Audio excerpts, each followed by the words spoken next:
So it's day 2 of the June convening. We are here in Kigali, Rwanda, in the bowels of the Marriott Hotel, where we've set up a beautiful studio in collaboration with MasterCard, and I've been joined by a very special guest at a very special time as far as the Education Collaborative is concerned, because in addition to the West African and the East African hub, we'll soon establish a South African hub, and a key player in getting this hub formed is my guest.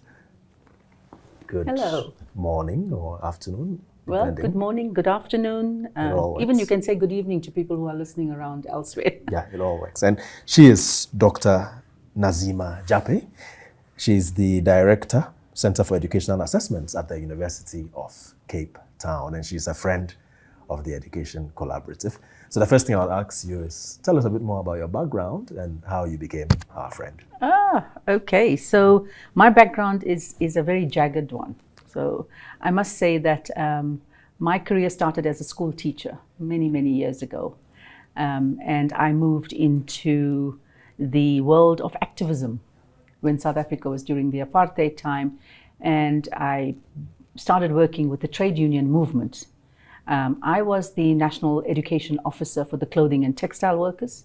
And I used to train leadership in the Trade Union Federation, workers on the shop floor, shop stewards. And that's where my passion for education also grew. From being a teacher into a non-governmental organization, I think it made me feel as if I was working at grassroots level, which was really good. And post-94, just to fast forward, post-94, I moved into higher education. And I I was appointed as a lecturer at the then M.L. Sultan Technikon, which is today called the Durban University of Technology. And I was lecturing in human resource management, industrial relations, and management studies. And so my career in academia started in 1994. And I think 30 years later, I am still there. And this is my retirement year, Fanina. Oh. So I'm almost, well, I am retired and I am starting to move into different areas of research work. But I think the journey in academia was really interesting, because starting from being an academic and moving into administration as a dean of students at both M.L. Sultan, at Wits University, and at the Durban University of Technology again, over a period of almost 16 years. I think that gave me a lot of insight into students' needs, what is needed by the institution to make sure that student success that we spoke about just in the previous session, what makes that happen at an institution. And I think the Dean of Students office is so pivotal in all of that. And being a Dean of Students, I just had passion for students. And so I didn't see any obstacles, and I just moved in that career pathway. So I then took time off after a while and started doing some consultancy until I got back into university again in 2015 at the height of the Fees Must Fall and Roads Must Fall protests in May 2015 at the University of Cape Town, where I was appointed as the Director of the Educational Assessments. So my journey has been quite interesting, with lots of ups and downs, challenges, obstacles, but also vision. Vision for what needs to be done in the various sections that I was working in. And when I look back, I see some of those fruits of my labor, let's put it that way, actually come to fruition with people that are taking it forward.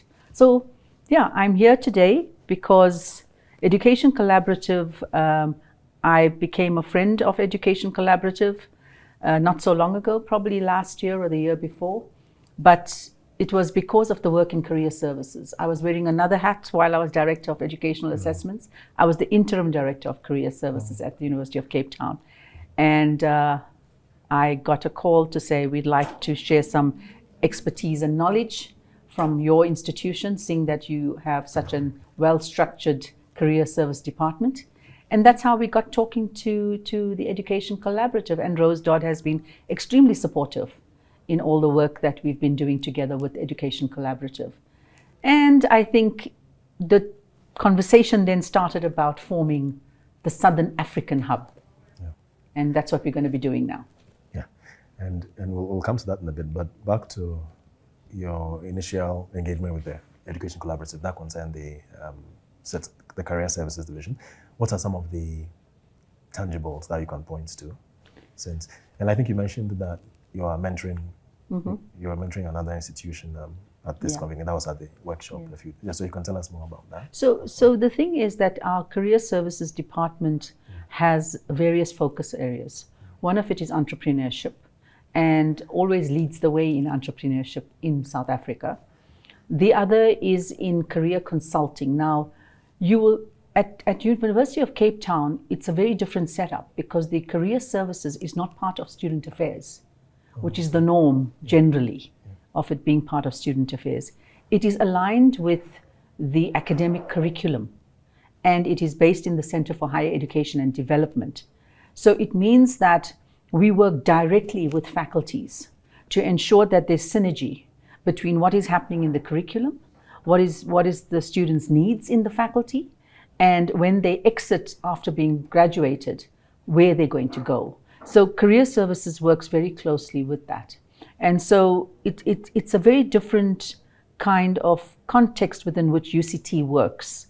And I think that is something that is quite admirable because it is not just a career service to tell students these are the kinds of jobs you're going to get, but it's more aligned with what do you actually take, what courses do you actually take, how are you doing in those courses to ensure that you are going to succeed in a certain career pathway, okay? You'll get students saying, I'm doing medicine, but I don't want to practice as a doctor. So what is it I can do? What else do I have to do with my program in medicine for me to be able to also understand finance, for example? That's interesting. So that's what we do in the career services at UCT. The other area also is around graduate recruitment. There is a very, very strong partnership with industry in South Africa. And I think if I can sing the praises of the University of Cape Town is that employers do look for the graduates from the University of Cape Town. So there is a very strong partnership with employers and the industry in South Africa and abroad. And so the staff that focus on that are very committed and they make sure that it happens. So we have careers fairs, we have what we call roundtable, and we bring in the faculty for that as well. So we don't just do it careers and corporate, but we bring the faculty in.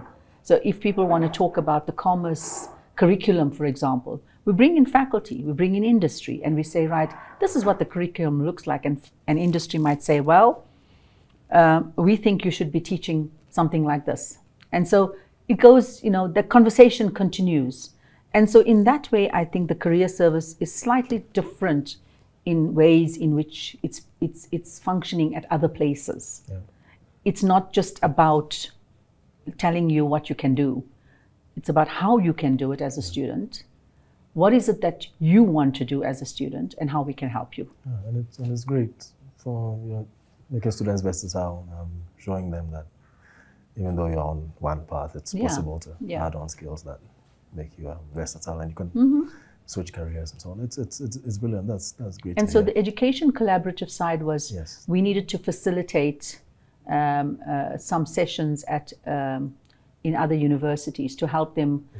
Some universities have very few staff, some don't even have a setup. There's one person trying to get it going. So we had sent our staff across to Uganda, I think, last year, for them to actually work with university to make sure that they can help them set up the career service. I was in the East Africa Hub convening last year in Dar es Salaam. And again, I was looking at the strategies that people were putting, and I was one of the judges, judging which strategy, how the strategy. It's not just about judging which is the best strategy. We can all have very good strategies. I think the Vice Chancellors today spoke at the session about strategies. Strategy is something that needs to be implementable, and someone has to be accountable. And so I think for me, it's that kind of, if you have a good career strategy, how are you going to implement it? Who's going to be accountable? And what's going to change? Because strategies are not, cast in stone. So how are you going to make it more flexible if you think that you're running out of funds, or you have staff that are leaving and you need to hire new staff and so on? So I think that session in Dar es Salaam was really good to listen to the different universities bring their strategies to the table. Yeah, and I'm sure the mentoring session too was also great for the Ugandan university, Yes. who is learning Yes. best practices from University of Cape Town. So if I were to ask you what, let's say, benchmarks of success, or what tangible growth you want to see at that university in Uganda, say 2 years from now, if we're having the same conversation, what would you hope they would have added on to? So one of the things would be to, and I was just talking now, I said one of the questions I wanted to ask again in the previous session was around data. Nobody raised the issue around data. Data is so important for us to leverage data to make decisions. Okay, so what we do, and what I'm hoping that the universities would do in Uganda as well, is to leverage the data of where their students are and what the students are achieving, and then make decisions on those. Because you can't just say, you know, I've got students going into the industry, but you don't track them. Yeah. Now, we track students for 3 years after they've been in industry. So if they've got an employment, they will tell us where they are, or employers tell us, we've hired so many of your students, this is what they're doing. And so we track the students for 3 years in that employment. And I think that is something that I would like to see grow in the university. And also, I think it's about looking at curriculum. It's very important because you'll have careers working on the one hand, looking at a handbook in the university, and then something is changing in the faculty, but you're not aware of it. And so there's got to be that alignment. And career services staff, together with the faculty, they have to work together. Otherwise, it's not going to be possible to drive the careers agenda for students. Yeah.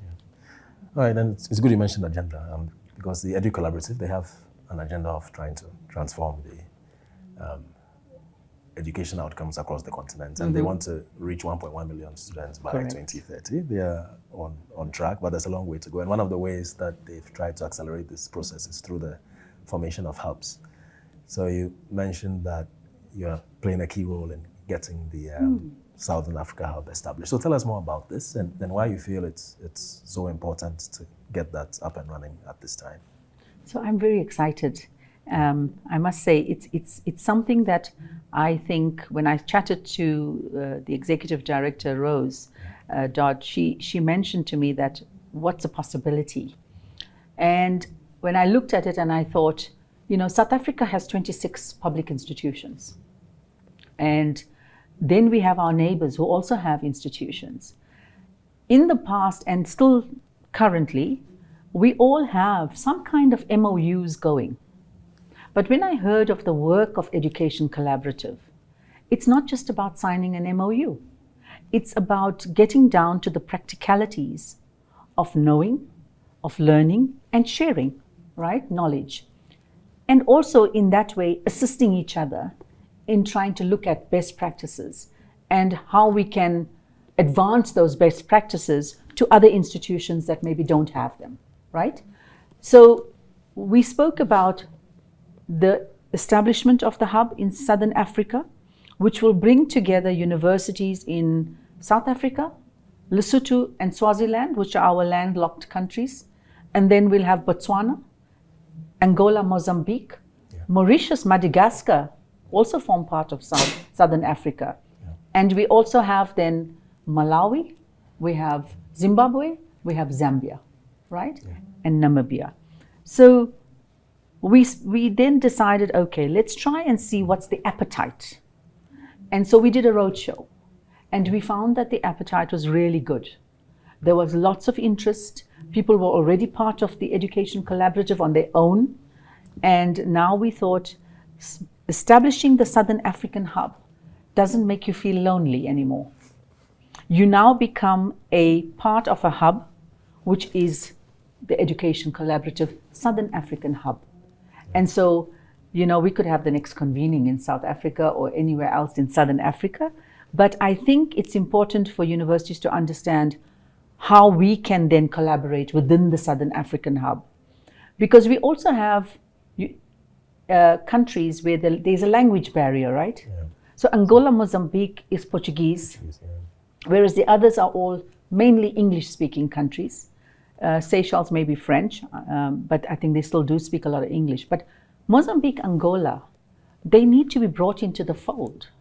I just had a conversation with Eduardo Molan University not so long ago, and I think the academic I was talking to was saying, we do have agreements, but it's difficult to work.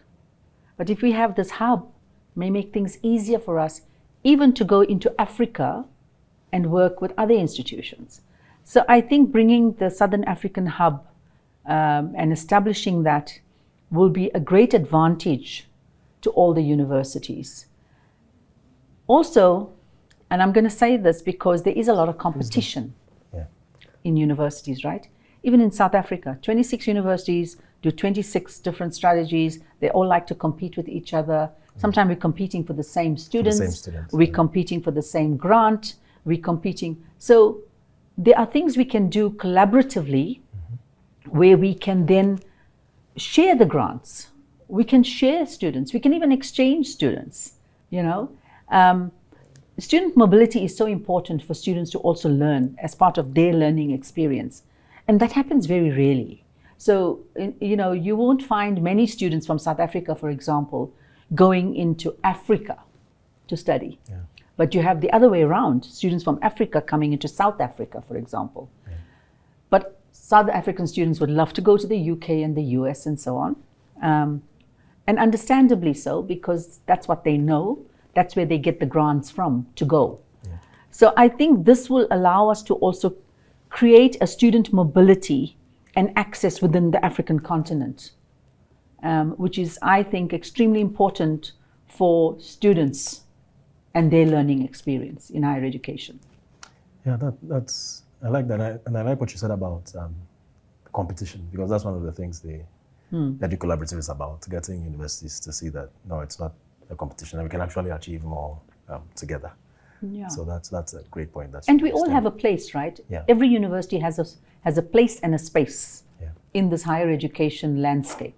So competition, I can't understand why it has to be there, but I'm sure I have a sense of why it's there.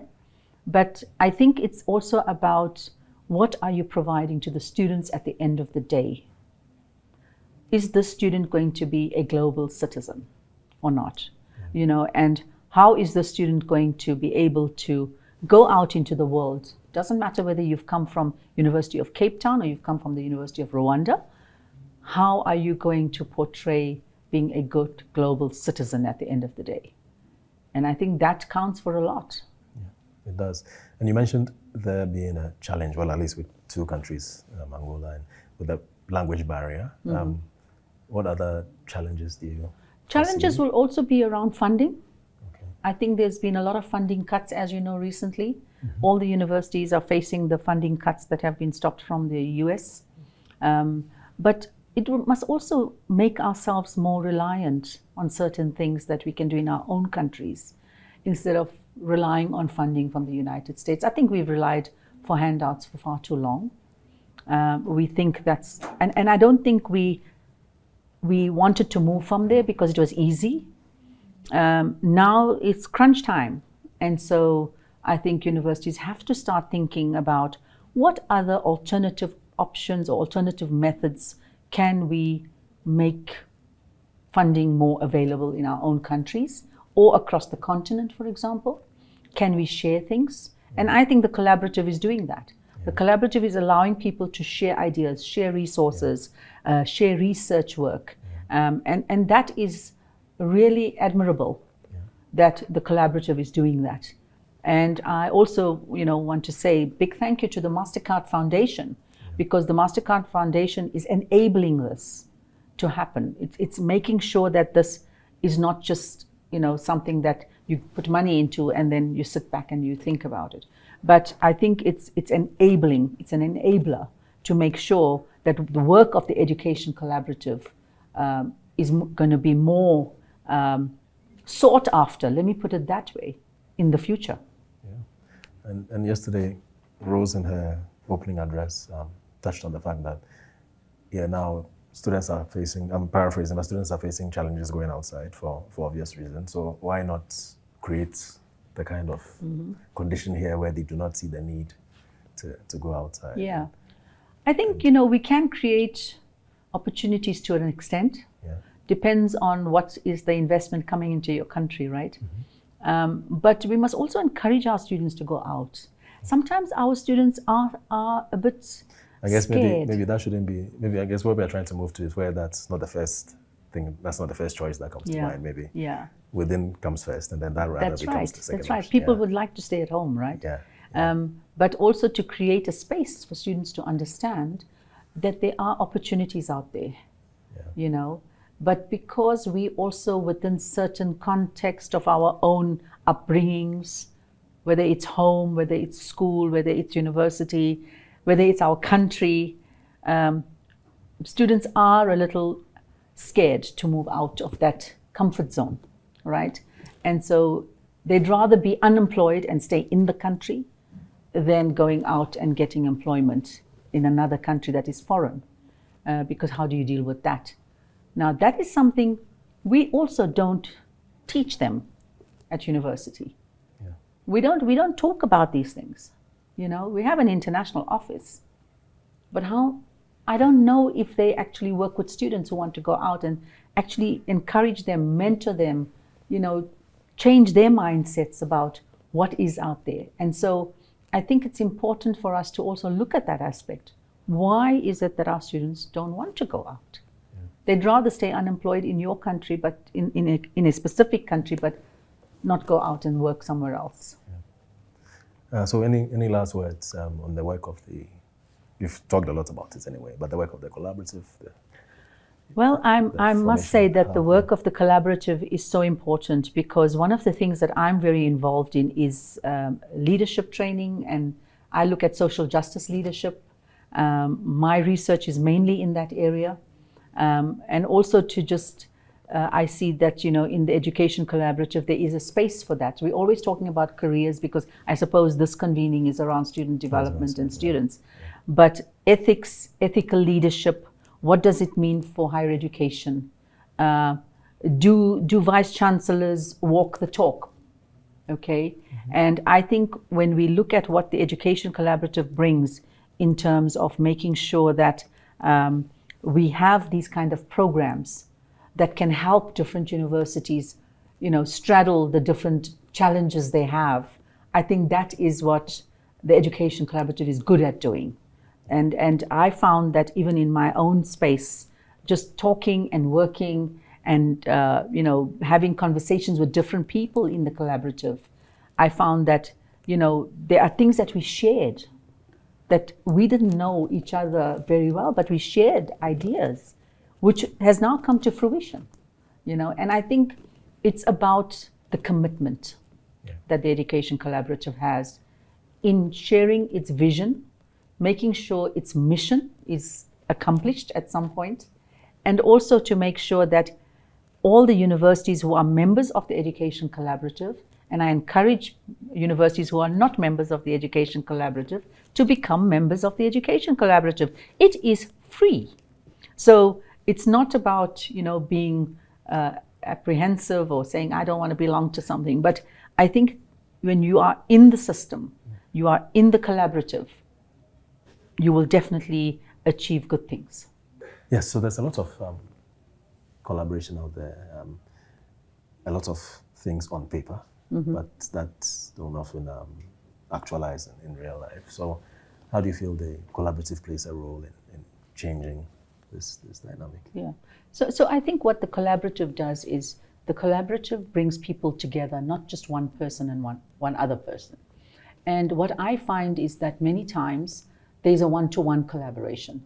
Either a group or, my university and your university, or you and me as researchers, we collaborate, we get funding, we write a paper, we publish it in a journal.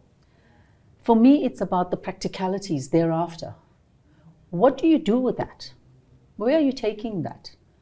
In the scientific world, I can imagine a lot of that does happen and it does become something.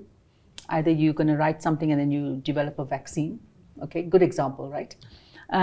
But I think in many other ways, we need to understand what do we do with the work we collaborate on. What the Education Collaborative is doing is making that a reality. It's making the practicalities a reality. And so that is what I like about it, because it's not just about writing and publishing and signing MOUs. It's about ensuring that the knowledge is transferred to other people and it's shared across the different universities that may or may not have it. Yeah. So that's what I wanted. I thought it's an important aspect of the Education Collaborative's work. Practicality. Yeah. Thank you so much. Thank you. Thank you. Thank you very Thank much. you.